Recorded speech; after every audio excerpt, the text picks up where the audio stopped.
Buongiorno everyone. How are you doing today? I'm back again, Alessandro Boga, the Italian specialist at Wilson Daniels. And today we're gonna go to the Veneto, specifically in Valpolicella. In a few seconds I will connect to Marco Dal Forno, the son of Romano Dal Forno, who founded the iconic winery in the Valpolicella, a large area, specifically in Val di Lasi, back in the early 80s, and quickly became one of the most important, respected, and sought after producers, Italian producers worldwide, known for their unique winemaking. Feel free to type any questions while Marco and I speak, but let me connect to Marco right now.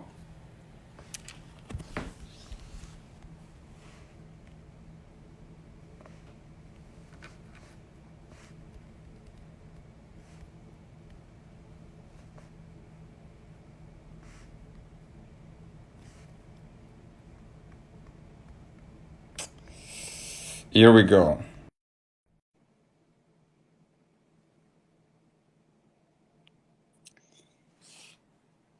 Sorry for making you see my beard in the... Ciao Marco, come stai? Ciao Alessandro, bene, te? Molto bene. How are you doing? Great, great, very good, very good. Okay. How are you doing? How's the situation in the Valpolicella? So the situation is a little bit better than one, but we are still struggling with this unbelievable situation that I think that is the same in the US. All the restaurants closed, but slowly we are starting to return at the normality. I think that 2020 is gonna be really hard for Italy, but Yeah. I'm quite positive that yeah, with the time we will overcome also this strange situation. No, for sure. I mean, we see the same situation going on right now in the States, and thankfully, some states already opened up in the South, and in New York, it seems like by mid-June we'll be able to go back to business. But still, situation is dire, and we'll overcome this as well. But Veneto was particularly hit by the virus, though, right? Yeah, was one of the region with most contagious in Italy. Yeah. Yeah. Yeah. But now the situation is much better, much better. Yes. Yes. All right. So you are in the winery right now, correct? Yeah, yeah. I'm inside the vinification room now. Okay. So tell us a little bit about the history of the state and your family. You're relatively new to Valpolicella, as I said in my introduction, because Valpolicella as a region is pretty old, but you are in the not a classical area, so you're outside of the classical area, specifically in Val di Lasi, and you though brought a lot of innovation to Valpolicella as we know it, and you're considered one of the most representative and most sought after expression of Valpolicella worldwide, from people in the trade, but also from collectors and high-end consumer. And also in the States, you have a lot of fans as well. Yeah. My father started this business in 1983, and yeah, as you said, we are relatively new to this business, but the story of my father is quite interesting because he didn't study anything about wine, and he started this business, I think, basically for necessity, because he got married when he was 22 and my mother was 20, and he didn't know what to do in this life. My grandfather discouraged my father to stay in the fields, to work in the fields, because at that time everybody in this area, especially in Ilasi, sold the grapes to the cooperative, and there was no future for the agriculture here. But my father is really stubborn, and he wanted to try to do something different. In the real beginning, he was looking to build a farmer to have a livestock, and then he also did the exam for drive to drive the bus in the city. Mm-hmm. But until he was waiting the answer from if he passed or not the exam, he looked in the eyes of my mother and they decided, why we don't try to produce some wine, and then at noon or in the evening I go to try to sell some wine, knocking door to door in the neighborhood. And the first step that my father moved in this industry was this one. He in the beginning, my mother, my father, they didn't have money to buy the empty bottles, so they went around here in the Val di Lasi to ask to the restaurant if they give for free the empty bottle. And once they have the empty bottle, they came home and they wash inside and outside. They refill the bottle with the wine, and then in spring, this was in winter especially, and in spring my father with his car, he went around in the Val di Lasi, then in Verona, to ask if someone want to buy some bottle of wine. When he realized that in a couple of months he was able to gain more money than in a normal vintage, just selling the grapes to the cooperative, he said, it's not so bad, this work. And fortunately for him, in one night that he was to the cork supplier, and until he was waiting that the cork supplier was counting the cork by hand, he saw a strange bottle on the fireplace, and he asked to the cork supplier, who is this producer? I don't know who is.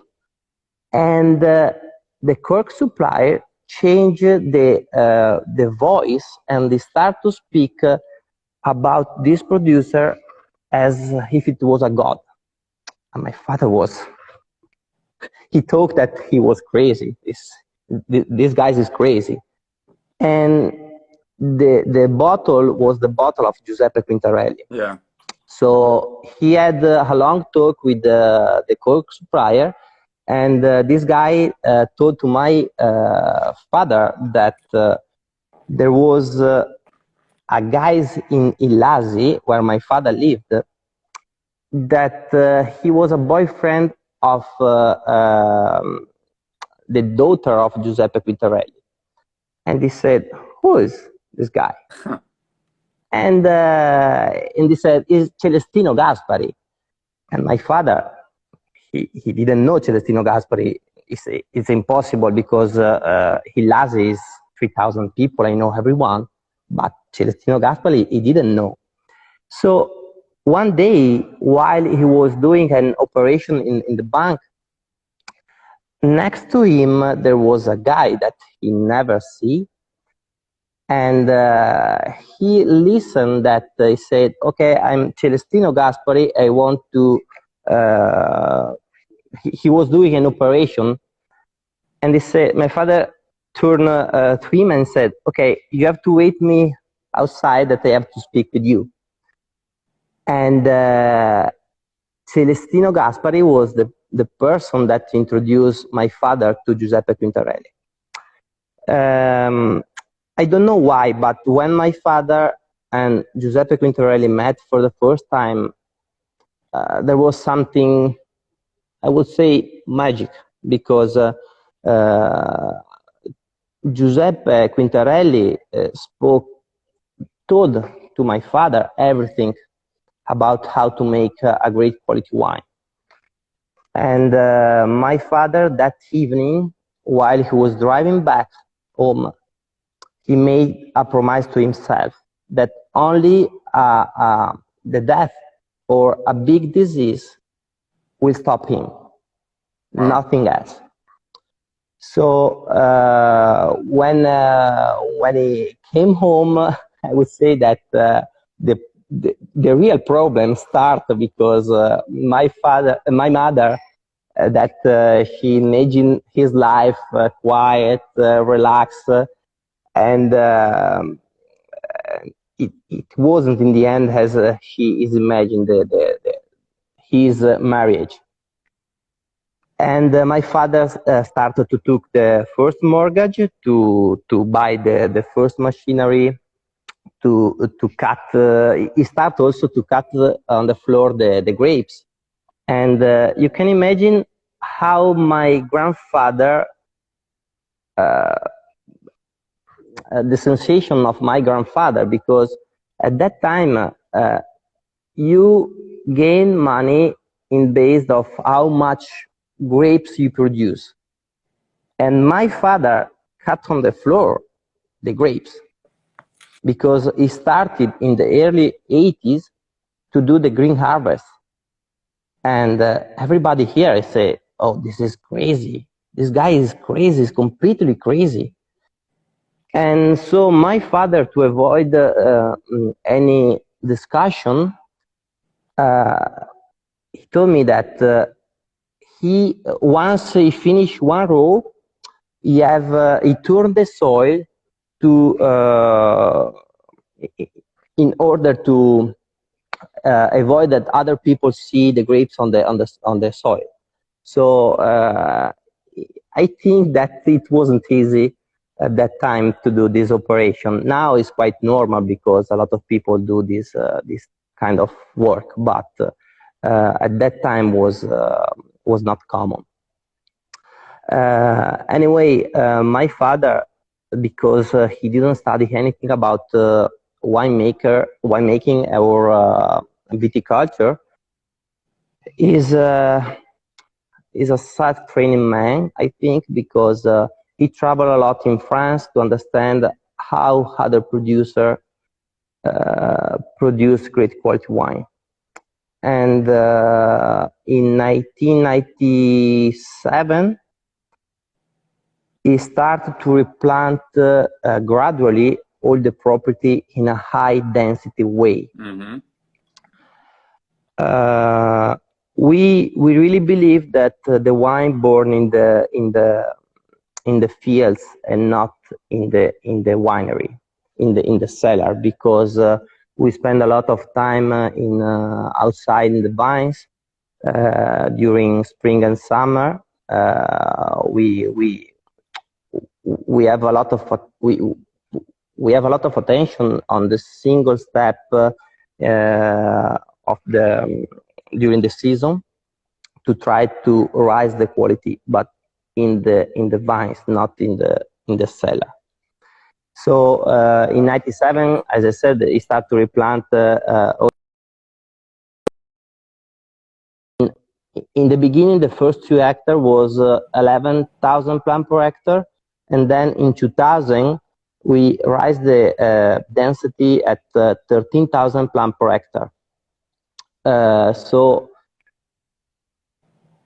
it's we call a bonsai system because the vine seems to be really like a bonsai, and the idea of my father, and still now, is to produce less quantity per vines, but having 13,000 plants per hectare, we are able to have a good quantity per hectare also too, because we are around 5 tons per hectare, 5-6 tons per hectare, the production. So But in this way, we can really rise the quality of the grapes. I think that Concentrate is the also flavors. easy to understand. Yeah, exactly. Less Exactly. yield, much more Less work. concentration. Yeah. Exactly. Obviously, we have to do the green harvest Right. because if we don't do it, the vines produce more quantity. But because our focus is to rise the quality of the grapes, we have to cut the in the first step we cut the second bunches down, and then we cut half bunches, the rest of the bunches that are on the vines, we cut half. So as I said, is the production per vine is half kilo more or less. Yeah. No, it's but so yeah, it's a pretty impressive when you walk into your vineyards and the winery itself, the attention to detail that you guys have for everything, to try to make the best bunch possible every vintage, which is going to translate the best wine possible every vintage. So it's really unique. I've never walked into any other winery and really looking at this, so much attention to detail. But tell us more about Val di Lasi. So Val di Lasi, as I mentioned earlier, is in the enlarged area. It's not part of the classical area. What both the vineyards and the winery itself are located there. What is different in this place in terms of soil, in terms of climate that you can find compared to the classical area? Well, I was discussing about this point with other producers last week, and honestly, I can't tell you that the real difference on the soil and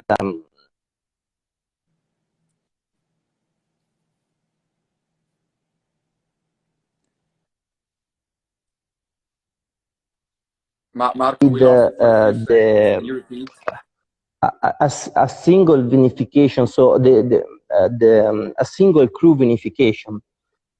This is a point that we discussed a lot last week with the other producer, because I think that is, I don't know why, honestly. I don't know why no one in the past tried to make a wine from a single vineyard or something like that.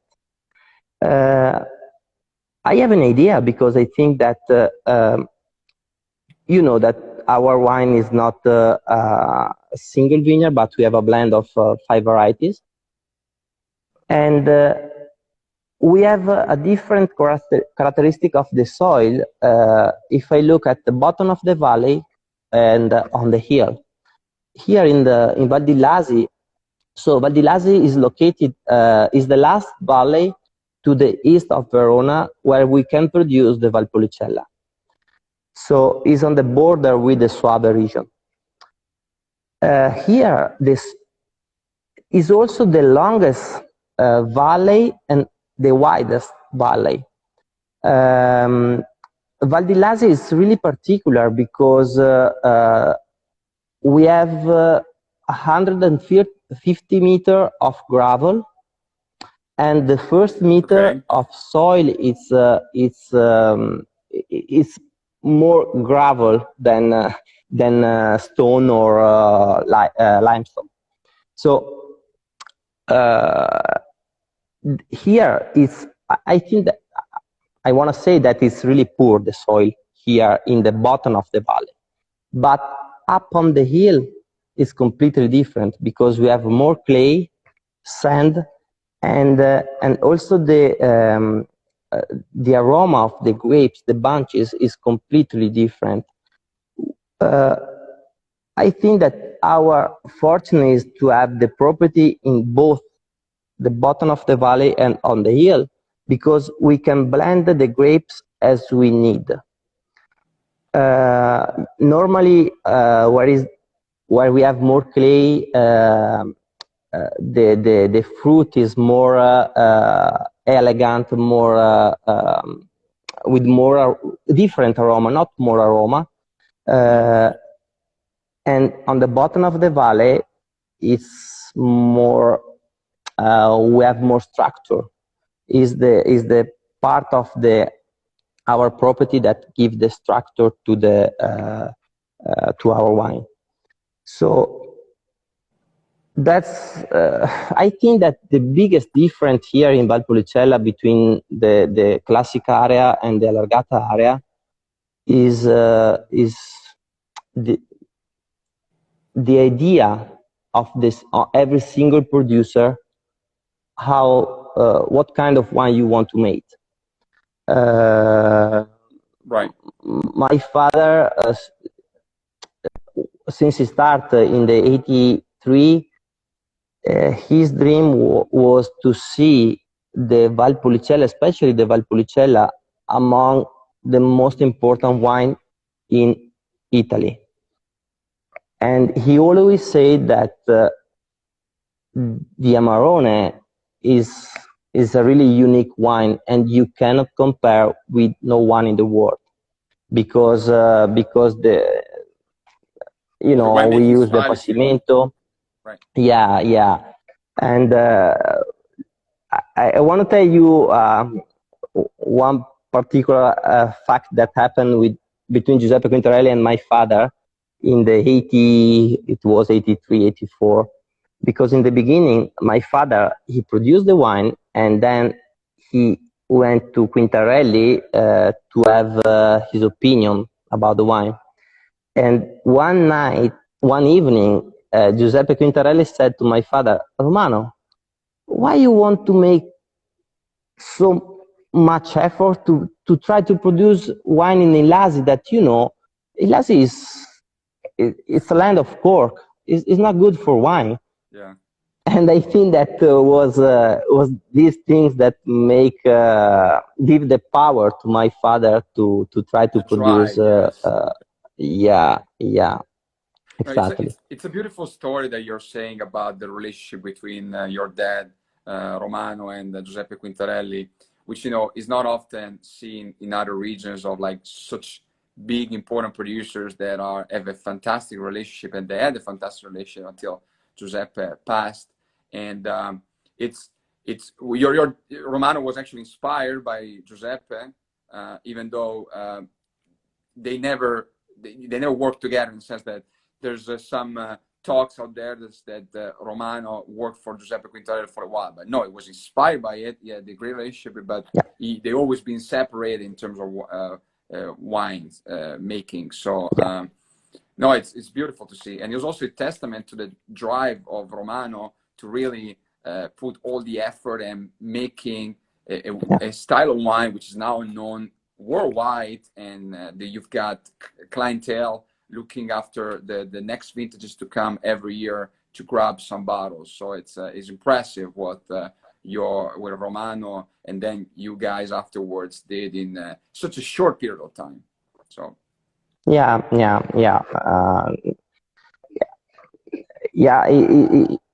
You know better than me that normally a winery, it take 1 or 2 or 3 generations to achieve some important result. But maybe I think that was the focus of my father, that he wanted, with more than any other things, to. I remember that when I was a child, my father said, I want to see my bottle all over the world. And it was really important for him. And he worked really hard, because I remember my childhood. I passed my childhood in the vineyards, in the cellar, within working. There was no time to play outside for us. But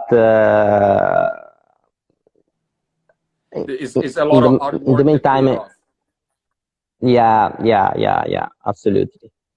Well, let's discuss the vision of your of Romano, and the kind of innovation that he brought to the winery and also to the whole region, but by really bring a lot of like new ideas to the point that all the machinery and tanks that you guys have in the winery are all custom made for Romano, and there's nobody else that actually currently has that.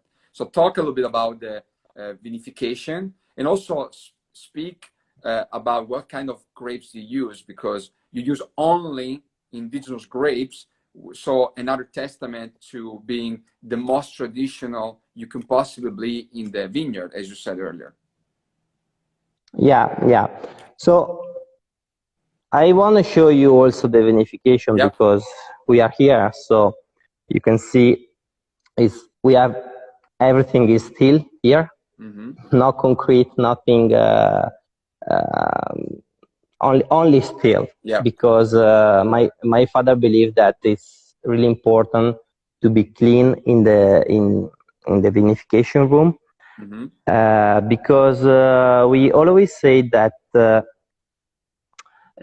it's like a restaurant. If you can be the most important chef, and you can have also the best premium quality food, but if you don't have the right tools to work with it, you cannot make a great plate. Yeah. In the end, The right? ingredients are the key. So yeah, it is the same for us. We have a lot of technology here, but not to sophisticate the wine or to manipulate the wine, but because we want to be sure to be able to cap everything is in the bunches. We don't want to lose any single part of the fragrance, the aroma that we have in our grapes. Freshness. So freshness, acidity, aroma, everything. So here we this room we rebuilt in 2006. We are here since 2006, and it's the third time that my father rebuilt all the vinification room. And here he wanted to introduce everything he learned in the past. So in front of you, what I am showing you is the 6 tanks, the fermenting tanks, and you can see the 4 piston up on the tanks, and it's nothing particular, this kind of tanks, because we want to work with the piston that push down the you know that during the fermentation the skin goes up and the juice stay at the bottom, and we have to mix the skin and the juice to in order to extract everything is in the skin, and it's really important. The only particular things that we have in these tanks is that the piston we move with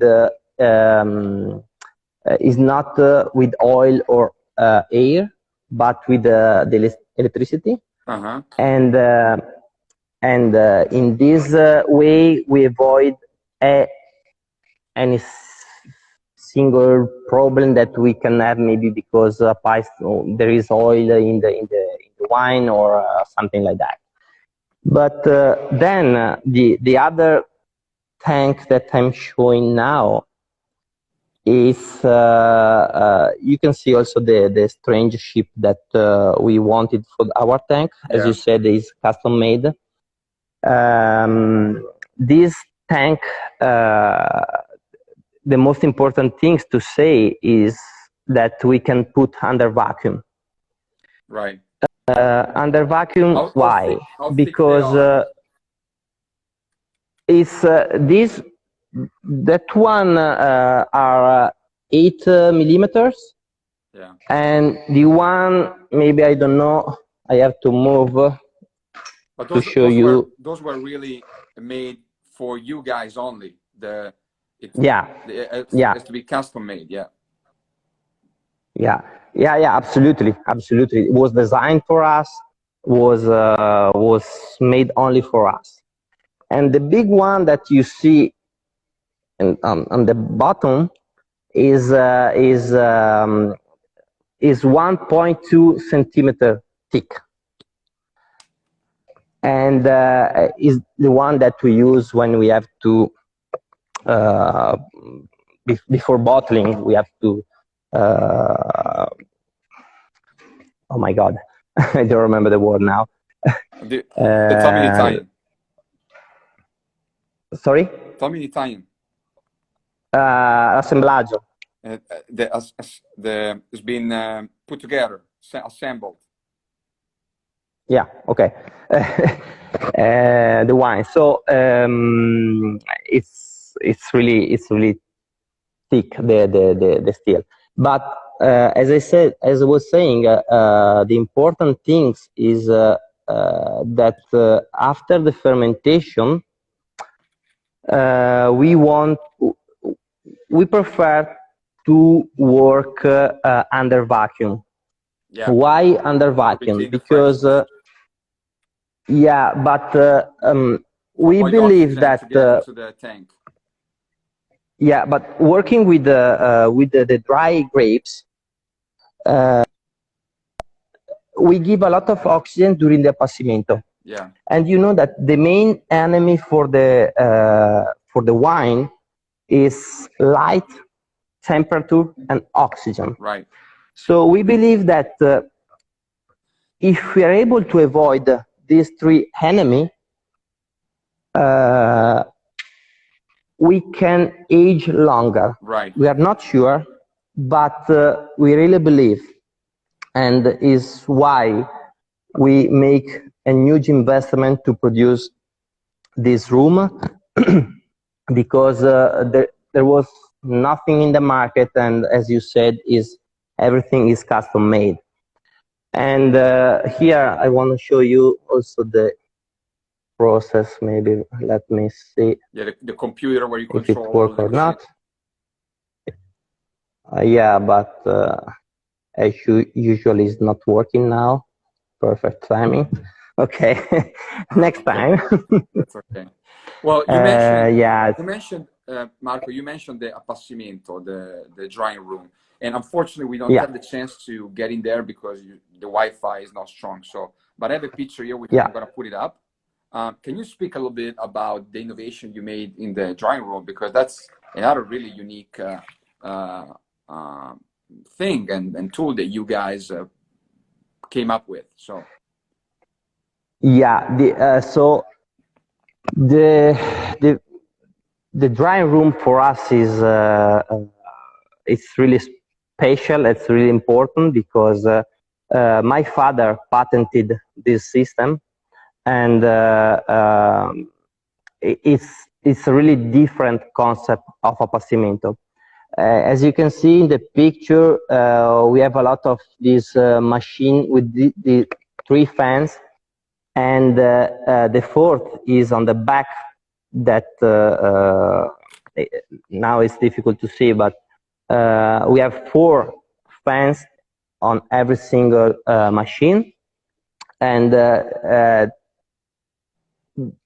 we put a row of pallet between the 2 machines of fan, and the machine move between the row, and they flow the air. They push the air 15 minutes in one side, and then they turn the sense of the air in the other side. The 4th fans pick the air from the roof and push on the floor, because you know that the dry air is on the roof and the humidity is on the floor. So in this way, we have a really high circulation of air. We don't use any dehumidifier to dry the grapes. We consider natural this system, but of course we force a little bit. Right. But yeah. Right. No, and also you have the windows which are controlling the humidity, and depending on the humidity, they close and open automatically. So when you're saying it's natural in the sense that you don't speed up the process, you just help the process make it in the most efficient way. You don't use any humidifier, so you don't You don't Yeah. speed up the drying process, which usually humidifier do. What you're doing is like Yeah. you're using fans to move the air in a way to make sure there's no botrytis growing Exactly. in the grapes, which would make a completely different wine, which you're absolutely avoiding. So Yeah, and also we can control the speed of the air, because the fans have a different. They push the air in a different speed. We can control also the speed of the air in base of how much humidity we have inside. If we have 40% or 30% of humidity, the machine stops to work. But if we have 90% of humidity, the fans push more and more air, and they move also faster between the rows. This is really important because naturally, there is an evaporation of water from the fruit. Also, if you have an orange or an apple at home, you can see that after 20 days, the apple is not it lose water, right? So it's the same for the grapes. But if we don't move this water that naturally came out, as you said, we have botrytis on the skin of the bunches. So we have something, because it's impossible to avoid 100%. But before crushing, we recontrol every single bunches by hand, and we remove every single berry by hand, because we want to crush only the perfect berries. right. So this is, for us, it's really important, because my father wanted to eliminate all the aroma that we consider in the past that was typical. But Right. this kind of aroma, it was typical because we weren't able to control this process. We didn't have the knowledge Yeah. and the technology to make it different. So Yeah. So as you said, we have a lot of technology in our property, in the passimento, in the vinification, and because we think that we need it. mm-hmm. We need it. Why we have to produce the wine without the support of technology? Right. We have it. We have to use it. And technology is the same. Yeah, technology is knowledge. So it's basically applying what we know about how to make a better wine into winemaking. So it's that's your philosophy, and you're doing very great about it. So yeah, if you think 20 years ago, it was impossible to do these kind of things, right? That we are doing now. Yeah. So let's talk about the wines now. So the main two wines, and then also the Passito. But let's start by talking about the main difference between the Valpolicella Superiore and the Amarone that you make. Okay. So I want to talk first for the Valpolicella, because Valpolicella until so from the beginning to 2002, 2001 was made in one way. From 2002 and now it's a different way. So let's speak about the first step. Sure. Our Valpolicella was made from fresh grapes, 80% from fresh grapes, and 20% we add in the final blend. We add some grapes that we dry longer as an Amarone, but it wasn't a real Amarone. We kept some grapes that was for the Valpolicella, and we dried until December. And then we crush it and we add to the Valpolicella to give more body to our Valpolicella. Since 2002, we started to dry 100% the grapes. So our Valpolicella now is made as an Amarone. The process is completely the same, but the main difference now is that for the Valpolicella we dry an average time is 25 days, and for the Amarone is 75, 80, depend on the vintage. Yeah. We can also rise to 85, but not Right. not as we did in the past. In the past, we crushed the grapes for the Amarone in February. That was 120 days.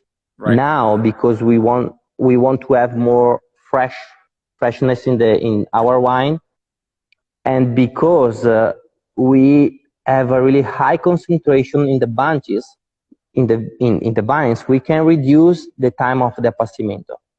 And this is really important for us, because in this way we can have the same structure, but also is more drinkable, the wine, because it's more fresh, there is more acidity, and also less sugar.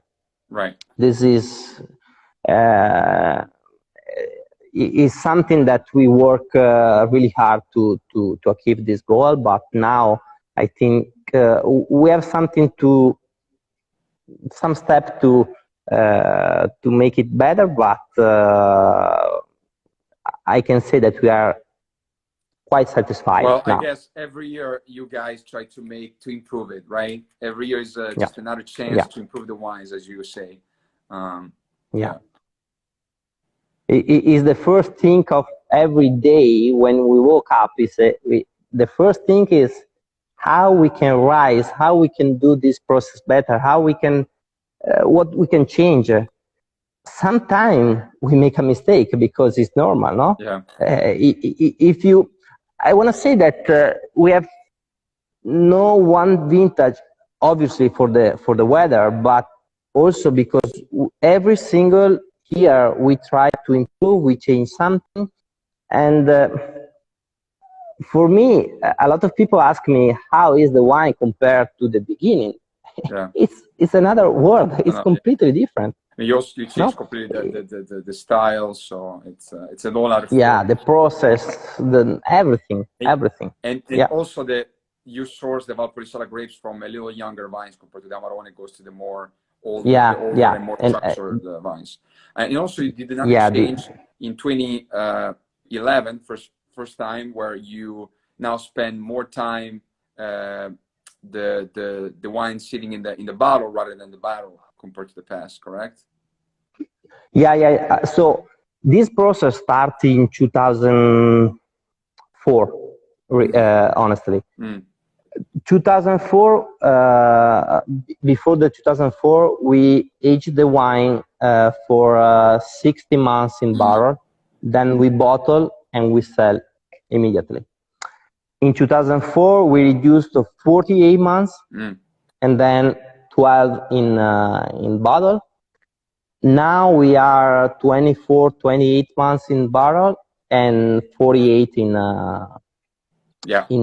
bottle before selling. Yeah. So it's another way to make the wine more approachable when it gets released to the market, because sometimes some of the older vintages at release were kind of very heavy in the tannins, which were making the wine a little kind of shy at the beginning.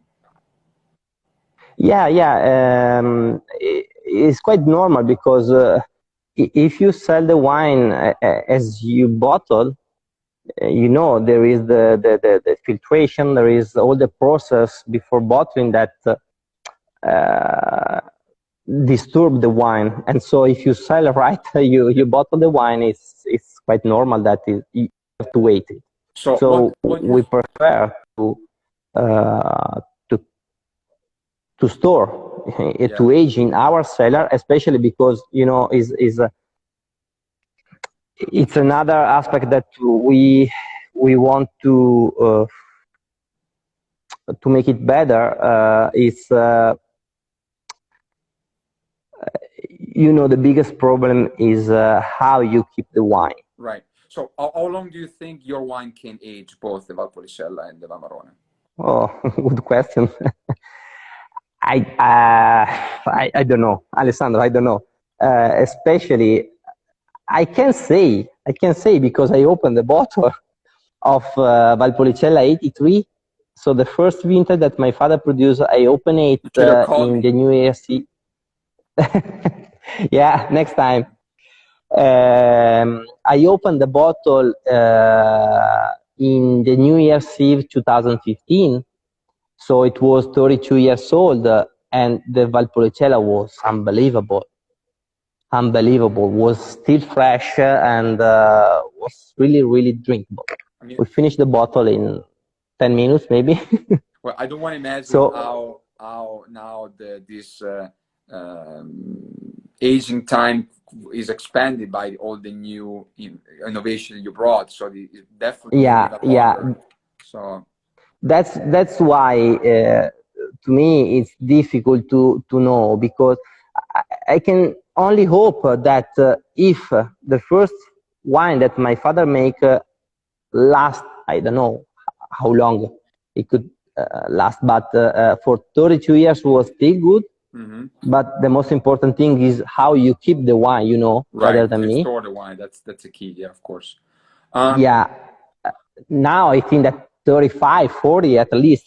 Yeah, for sure. Maybe even more for the Amarone, I would say. Yeah, Yeah. yeah. Um, I hope to. let's say a few words about your Pasito, which is considered by you guys like your best wine because you're making only the best vintages where Mother Nature allows you to actually make this wine natural, which is the so-called Pasito, even though is in all effects a Recioto della Valpolicella. Last vintage that you actually made that is currently in the market is 2004. So tell why it's so unique, these wines. Well, so Recioto, or as we call Vigna now, it's for us it's the most important wine because we respect him because he's the father of the Amarone. So without the Recioto, we will not have Amarone. the Amarone now.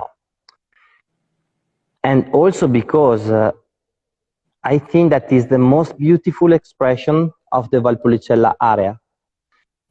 As you said, we have produced it just 6 times in 36 years, 37.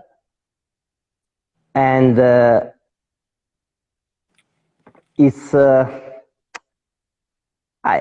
if I have to describe the Recioto, is an Amarone, is the power of the Amarone, but with more elegant, more, the tannin is really velvet. It's something you don't have to think about a sweet wine when you drink our Recioto, because a lot of people doesn't want to try the Recioto because they said, oh, I don't like the wine. Okay, Wine, yeah. once they try, they don't want to buy the Amarone because it has the same power or more power than the Amarone, but with much more elegance and concentration. Is something that it lasts in 10, 15 minutes in your mouth. So for us, honestly, it's my favorite wine. Yeah. We always say that in every single bottle there is a piece of art, of our art for us, because Right. For me it's difficult to describe. Right. If you have never tried the Recioto, it's really difficult with the word to describe As you call it, this wine. is a wine for meditation. It's a wine that it's very. You have to appreciate every single sip and all the different complexity that you find. You mentioned the freshness that really helps making the wine not feeling sweet, as even though there's a very high residual of sugar, as typical of a Recioto Valpolicella. So it's definitely an experience, and is the most rare wines that you make. That's for sure. So yeah, sure. So your wines have a unique style. What kind of cuisine or specific dishes you recommend for our people in the US that they can really pair your wines with? So with the Amarone, for me, is white board. Okay. I pair with white board the Amarone a couple of times, and it match perfectly. It's something really, really good. Mm-hmm. Then, it depends how you cook the white board. There is a lot of things, what kind of spicy, and but with this dish is really, really perfect. Or meat in general, I would say ribeye, or it's perfect with the meat, or with some cheese. But for the Amarone or Valpolicella, maybe it's more easy to match with the dish. Like meaty pasta. Also, yeah, like a little. Yeah, exactly. Yeah, it's also the elegance makes it more approachable. So, or with the Amarone, you can make a very expensive risotto all'Amarone. If you can, for sure. Absolutely, yeah. Why not? Cool. Well, this has been a fantastic conversation. Thank you so much, Marco. Is there any questions from our followers? I haven't seen any. So I think it's been quite a long time we'll be speaking. We covered a lot of different things. Unless you have anything else to add, I think we can wrap this up. Thank you, Alessandro. I don't have anything to add to this conversation. I hope that you enjoy. Yeah, and definitely. So thank you for inviting me to this live. No, thank you. Thank you for your time. I know you're very busy in the winery, so thank you so much for your time. And thanks again to all our followers. I'll be back in a week from now, so Friday 29th at 12 p.m. Eastern Time, with another producer from Valpolicella, but from a different area, from the Valpolicella Classico, Mariano Buglioni, friend of Marco, for fun nights in Verona and in the US as well. Absolutely. Yeah. Okay. It's a crazy man. Thank you, everybody, again. Ciao, Marco. Thank you. Weekend and stay safe. Bye. Ciao. Bye. Thank you. Ciao.